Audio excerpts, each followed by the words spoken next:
Madam मला सांगा की जरांगे पाटलांची तब्येतीची तुम्ही विचारणा केलेली आहे. काय त्यांनी म्हटलेलं आहे आणि तुम्ही उपचाराचा वगैरे आग्रह त्यांच्याकडे धरलेला आहे का? काय त्यांचा रिप्लाय आहे? आज जरांगे पाटलांच्या उपोषणाचा तिसरा दिवस आहे. आमची टीम पहिल्या दिवसापासून इथे कार्यरत आहेत. मेडिकल ऑफिसर, तालुका आरोग्य अधिकारी इथल्या अंबड तालुक्यातले, त्याच्यानंतर आमचे CHO सगळे जे हेल्थ टीम इथे आहे.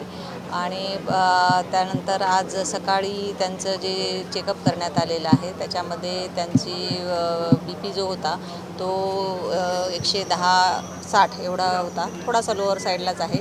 त्याच्यानंतर त्यांचं साखरेची तपासणी, रक्तातील साखरेची तपासणी करण्यात आलेली आहे.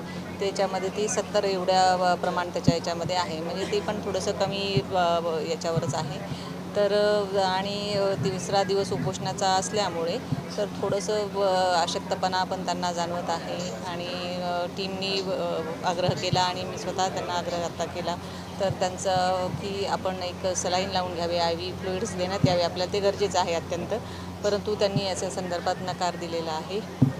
तरीसुद्धा आपले अजूनही जिल्हा शल्यचिकित्सक यांच्यामार्फतही फिजिशियन आणि इतर तज्ज्ञ डॉक्टरांची टीम एकदा येईल आणि त्यांना थोडासा उपचाराचा आग्रह आम्ही परत एकदा करणार आहोत.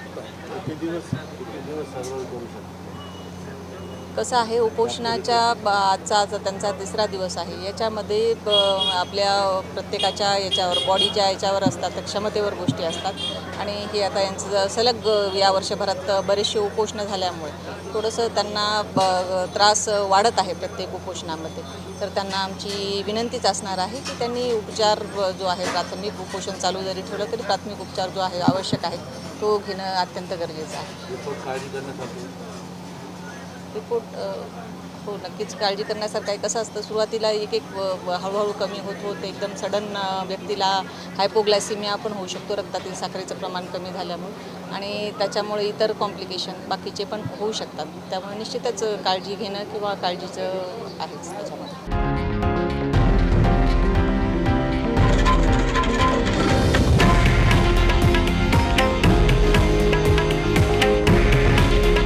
हे आहे देशातील नंबर 1 न्यूज नेटवर्क आणि आपण पाहत आहात TV9 मराठी.